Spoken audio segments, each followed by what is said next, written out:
ಟೈಮಲ್ಲಿ ಬರ್ತಾ ಇದ್ದೆ ಆ ಕಡೆ ಇದ್ದ ಗಾಡಿ ಒಂದು 40ರಾಗಿತ್ತು, ಲೋಡೂ ಇತ್ತು. ಬ್ರೇಕು ಒಂದ್ಸಲಿ ಹೊಡೆದೆ, ಪೆಡ್ಲು ಫುಲ್ಲು ರೈಟ್ ಸೈಡು ಅಲ್ಲ ಲೆಫ್ಟ್ ಸೈಡು ಫುಲ್ಲು ಟೈರ್ ಹೋಗಿತ್ತು, ಲೈನರ್ ಜಾಮ್ ಆಗಿಬಿಡ್ತು.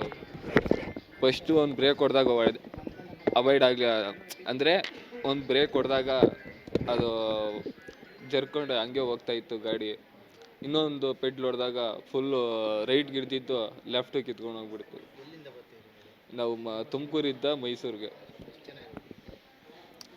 ಸ್ಟ್ಯಾಂಡಿಂಗ್ ಇತ್ತು ಸರ್. ಹಾಂ ಇತ್ತು. ಸ್ಟೂಡೆಂಟು ಇದ್ದರು, ಮಾಮೂಲು.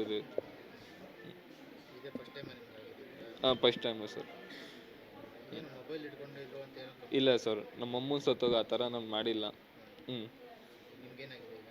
ನಮಗೆ ಈ ಕೈ ಏಟು ಅಂದರೆ ಕೈ ಗಾಯ ಆಗಿತ್ತು. ಏನಿಲ್ಲ ಸರ್. ಹಣ ಇದು ಬೇಸಿಕಲ್ಲಿ 8 ತಿಂಗಳಾಗಿತ್ತು.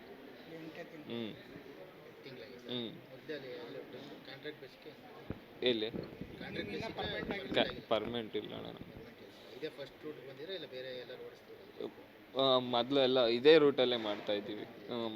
8 ತಿಂಗಳು ಇದೇ ರೂಟಲ್ಲೇ ಮಾಡ್ತಾಯಿದ್ದೀವಿ. ಕುಣಿಗಲ್ಲು ಸರ್. 7ಕ್ಕೆ. ಹಾಂ ಮೈಸೂರಿಗೆ ಹೋಗ್ಬೇಕಾಯ್ತು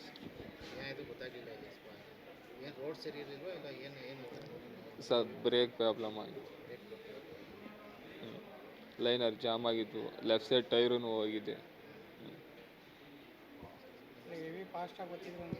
ಇಲ್ಲ ಗಾಡಿ BS3 ಅದು 60 ಮೇಲೆ ಹತ್ತಲ್ಲ ಸರ್. ಗಾಡಿ ಲೋಡ್ ಆಯಿತು ಅಂದರೆ ಹತ್ತೋದು ಇಲ್ಲ ಸರ್. ಮೈಸೂರಿಂದ ನಾವು ತುಮಕೂರಿಗೆ ಹೋಗೋಕ್ಕೇ 4 ಮುಕ್ಕಾಲು ಆಗುತ್ತೆ.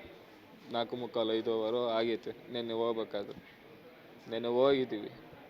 ಇದು ಇಳಿಬೇಕಾದ್ರೆ ಡ್ಯೂಟಿ ಇಳಿಬೇಕಾಯ್ತು. ಮನೆಗೆ ಹೋಗಿ 1 ತಿಂಗಳಾಗಿದೆ, ಹೋಗೇ ಇಲ್ಲ. ನಮ್ಮದು ಪಾವಗಡ ಸರ್.